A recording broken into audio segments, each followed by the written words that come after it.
नमस्कार दर्शक बंधु आज क्षुद्र भिडियो आपण मानक स्वागत। दर्शक बंधु आज भिडियो मु आपण मानक बताइबी आपण घर पाखरे यही केतोटी गछ रहिबा द्वारा आपण घर को माड़ी आसी थाए घोर दरिद्रता। दर्शक बंधु कथार अछि वृक्ष ही जीवन एवं वृक्ष आमर बंधु अटे। जदि सही वृक्षटी सठिक वास्तु हिसाब से आम गृहर ठीक जगार रही न थाए तेबे आम घर पाई बहुत बड़ विपद को टाणी आनी थाए।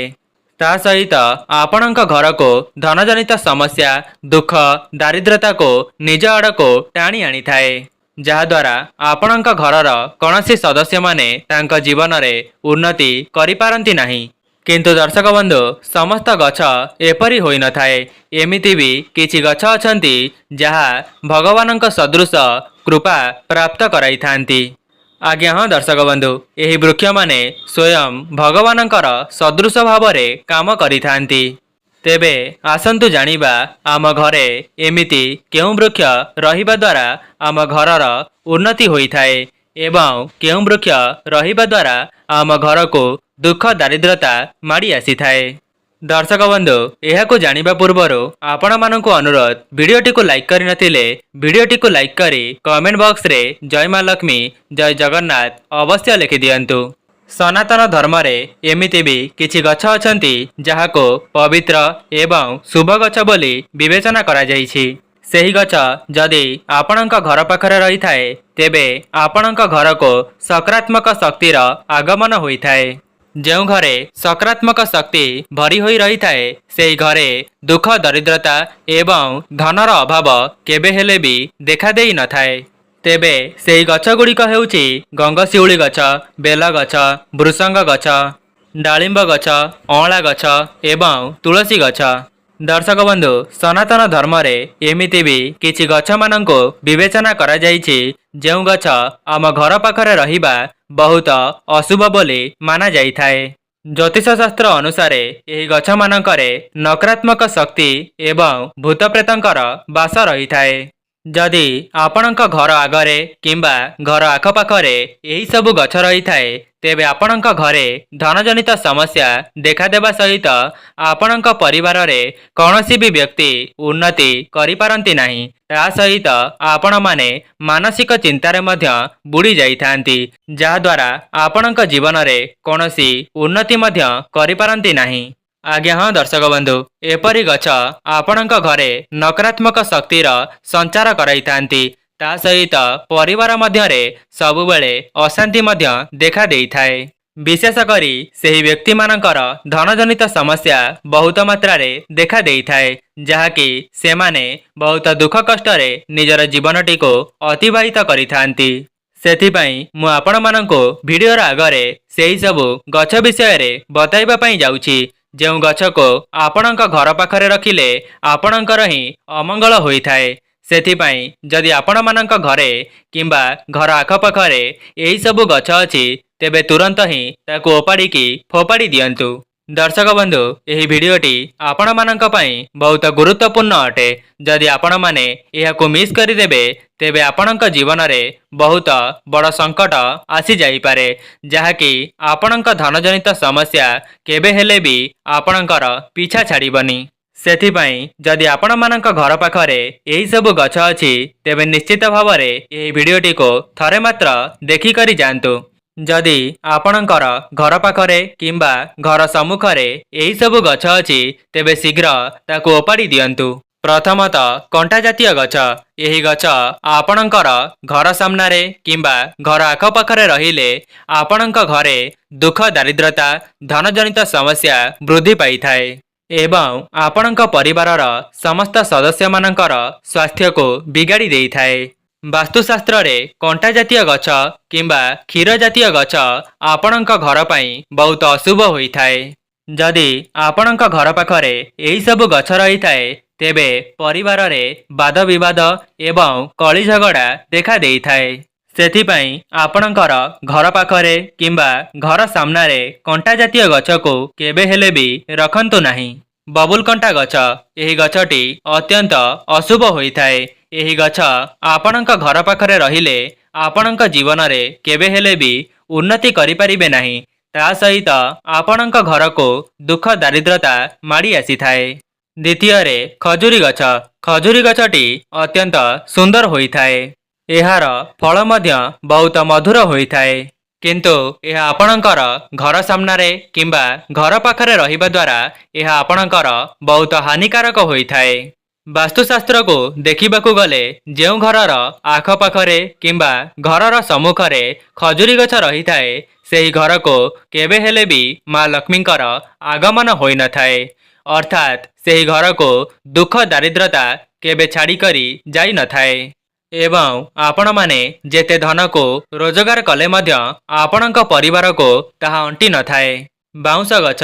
ଏହି ବାଉଁଶ ଗଛଟି ଅତ୍ୟନ୍ତ ଶୁଭ କାର୍ଯ୍ୟରେ ଲାଗିଥାଏ। ଚଉରାରେ ପଣାଘଡ଼ି ପାଇଁ ହେଉ କିମ୍ବା ଆକାଶଦୀପ ପାଇଁ ହେଉ, ଦେବାଦେବୀଙ୍କର ପତାକା ଲଗାଇବା ପାଇଁ ହେଉ କିମ୍ବା ଯଜ୍ଞ ପାଇଁ ହେଉ, ଏହାର ଆବଶ୍ୟକତା ଅନେକ କ୍ଷେତ୍ରରେ ହୋଇଥାଏ।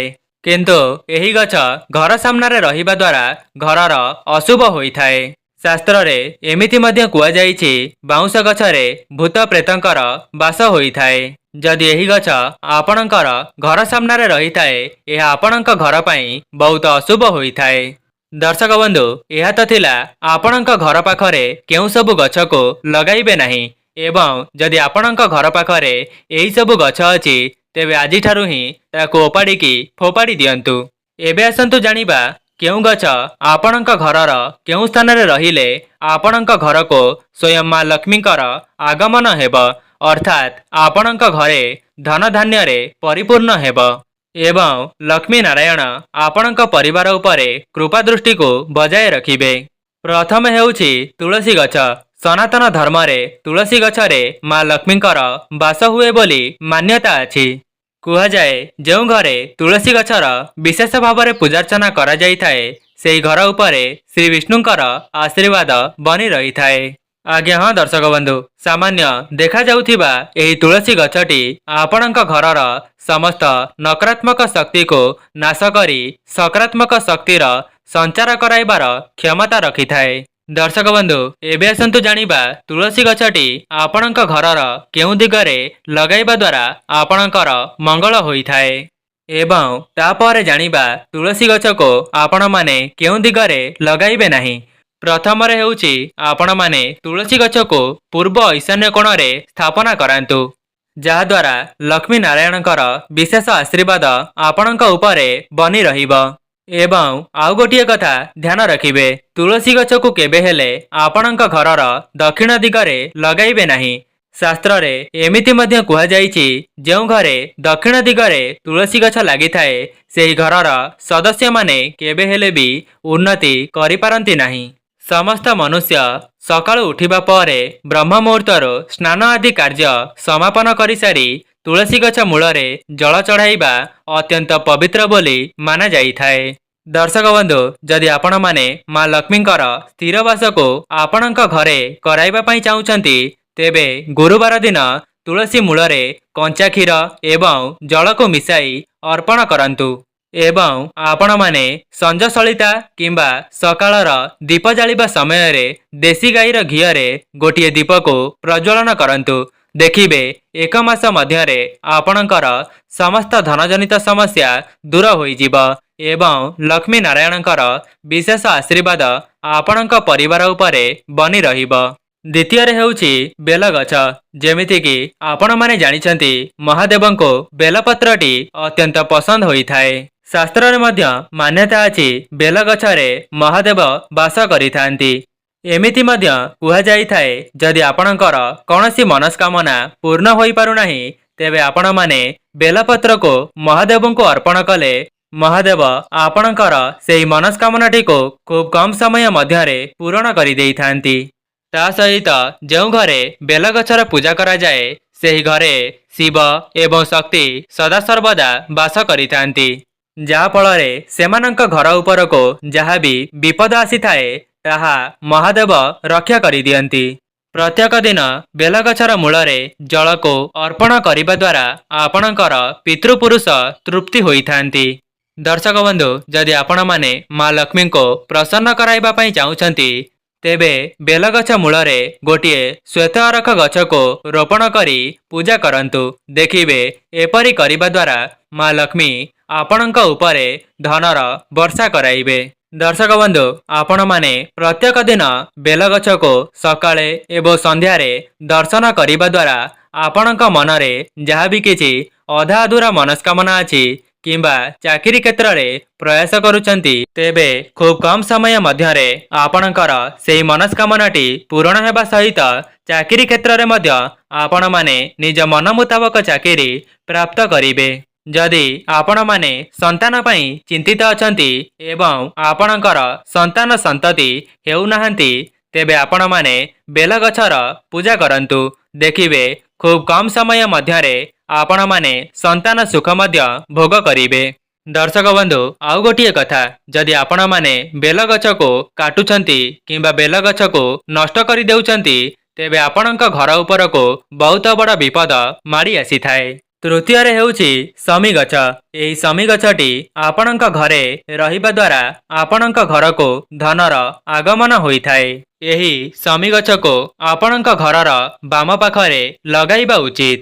ଦର୍ଶକ ବନ୍ଧୁ, ଆପଣମାନେ ଚାହିଁଲେ ଏହି ଶମି ଗଛର ମୂଳରେ ସୋରିଷ ତେଲର ଦୀପ ଲଗାଇ ପାରିବେ, ଯାହାଦ୍ୱାରା ଆପଣଙ୍କୁ ଏଥିରୁ ବହୁତ ଶୁଭ ଫଳ ମିଳିପାରିବ। ଏହି ଉପାୟଟିକୁ କରିବା ଦ୍ୱାରା ଯଦି ଆପଣଙ୍କର ଶନି ଦଶା ଚାଲିଥାଏ, ତେବେ ସେଥିରୁ ମଧ୍ୟ ଆପଣମାନଙ୍କୁ ମୁକ୍ତି ମିଳିଯିବ। ତା ସହିତ ଶନିଦେବ ଆପଣଙ୍କ ଉପରେ ପ୍ରସନ୍ନ ହୋଇଯିବେ। ଦର୍ଶକ ବନ୍ଧୁ, ଆଉ ଗୋଟିଏ ଉପାୟ, ଆପଣମାନେ ବିଜୟା ଦଶମୀ ଦିନ ଏହି ଶମି ଗଛର ବହୁତ ବିଶେଷ ଭାବରେ ପୂଜାର୍ଚ୍ଚନା କରିବା ଦ୍ୱାରା ଆପଣଙ୍କ ଘରେ କେବେ ହେଲେ ବି ଧନର ଅଭାବ ଦେଖାଦେଇ ନଥାଏ। ଦର୍ଶକ ବନ୍ଧୁ, ଶମି ଗଛକୁ ଆପଣମାନେ ଏପରି ଲଗାଇବେ ଯେପରି ଆପଣଙ୍କ ଘରୁ ବାହାରକୁ ବାହାରିବା ସମୟରେ ସେହି ଗଛଟି ଆପଣଙ୍କର ଡାହାଣ ପାଖେ ରହିଥିବ। ଚତୁର୍ଥରେ ଅଶ୍ୱଗନ୍ଧା ଗଛ। ଏହି ଗଛକୁ ମଧ୍ୟ ବାସ୍ତୁଶାସ୍ତ୍ରରେ ବହୁତ ଶୁଭ ବୋଲି ମାନାଯାଇଥାଏ। ଏହି ଗଛକୁ ଆପଣମାନେ ଆପଣଙ୍କ ଘରେ ଲଗାଇବା ଦ୍ୱାରା ଆପଣଙ୍କ ଘରୁ ସମସ୍ତ ବାସ୍ତୁଦୋଷ ଦୂର ହୋଇଯାଇଥାଏ। ଏହା ଆପଣଙ୍କର ଧନଜନିତ ସମସ୍ୟାକୁ ଦୂର କରିବା ସହିତ ପରିବାରରେ ସୁଖ ସମୃଦ୍ଧିର ଆଗମନ କରାଇଥାଏ ଏବଂ ମା ଲକ୍ଷ୍ମୀ ମଧ୍ୟ ଆପଣଙ୍କ ଉପରେ ପ୍ରସନ୍ନ ହୋଇଥାନ୍ତି। ପଞ୍ଚମରେ ଅଁଳା ଗଛ।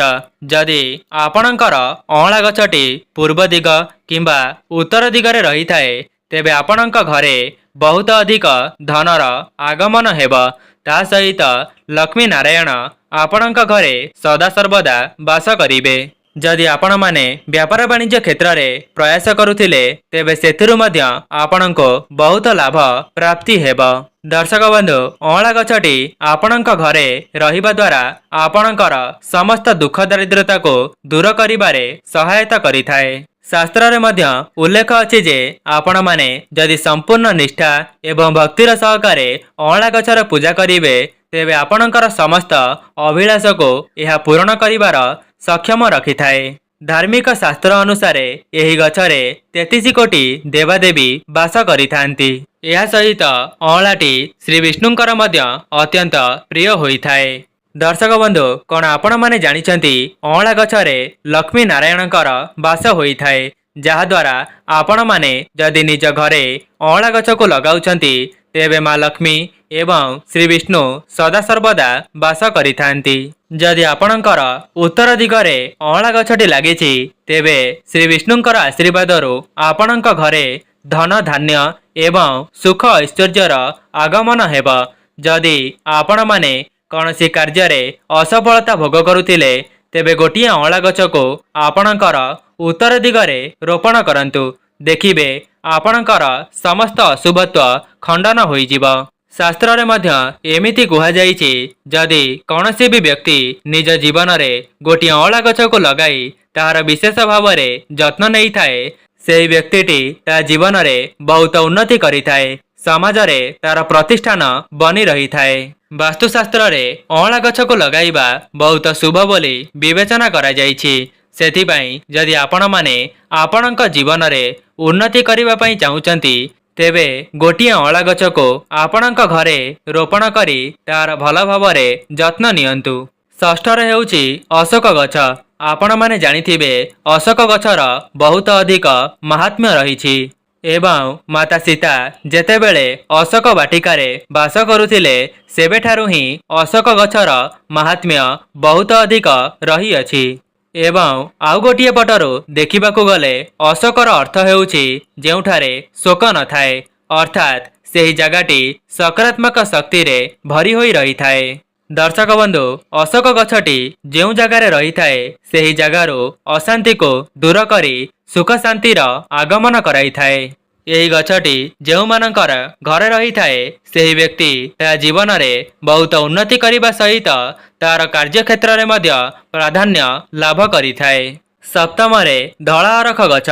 धला अरख गछरे हलदी, अरुआ चाउल एवं गंगा जल देई गछर पूजा करिबा द्वारा यही अरख गछटी जेते जेते बढ़ी बढ़ी चली थाए सेही पाखरे रहुथिबा समस्त व्यक्ति माने सेमानंकर जीवन रे बहुत उन्नति करिथांती। अष्टम रे मंदार गछ। दर्शक बंधु, मंदार गछटी को आपणक घरर जे कोनोसी भी जगारे लगाई पारिबे, किंतु ध्यान रखिबे जदि आपण माने एही मंदार गछटी को सूर्य किरण जगारे लगाई थांती तेबे सूर्य देवंकर आशीर्वाद मध्य आपणक घर उपरे बनी रही थाए। दर्शक बंधु, मंदार फूल को जल रे पकाई सूर्य देव को अर्पण कले आखि रोग एवं अस्थि रोग दूर होई थाए। नवम रे नड़िया गछ। एमिति मध्य कुहा जाई थाए नड़िया गछटी आपणक घर पई बहुत शुभ होई थाए। जेउ घरे नड़िया गछ रही थाए सेही घरर सदस्य माने समाज रे बहुत उन्नति करिथांती। दशम रे निंब गछ। आपणक घरर उत्तर पश्चिम दिगरे लिंब गछ रहिबा बहुत शुभ होई थाए। एही गछटी आपणक घर को सकारात्मक शक्तिर संचार कराइबा सहित अनेक कष्ट समस्या मध्य रक्षा करिथाए। एमिति मान्यता अछि जे जेउ व्यक्ति लिंब गछ को रोपण करिथांती सेही व्यक्तिर मरिबा परे ताहाको विष्णुलोक प्राप्ति होई थाए। 11 रे कदली गछ। कदली गछटी मध्य वास्तुशास्त्र रे बहुत शुभ बोली माना जाइछि। दर्शक बंधु, जदि आपण माने कदली गछ को लगाइबा पई चाहुचंती तेबे ईशान्य कोण अर्थात उत्तर पूर्व कोण रे एहाको रोपण करि परिबे। तेबे दर्शक बंधु, जदि आपण माननको एही वीडियोटी भल लागि थाए तेबे वीडियोटी को लाइक करी चैनलटी को सब्सक्राइब करि दियंतु एवं भक्ति सहकारे कमेंट बॉक्स रे जय मां लक्ष्मी, जय जगन्नाथ अवश्य लिखि दियंतु। आजि पई रहुछि, नमस्कार।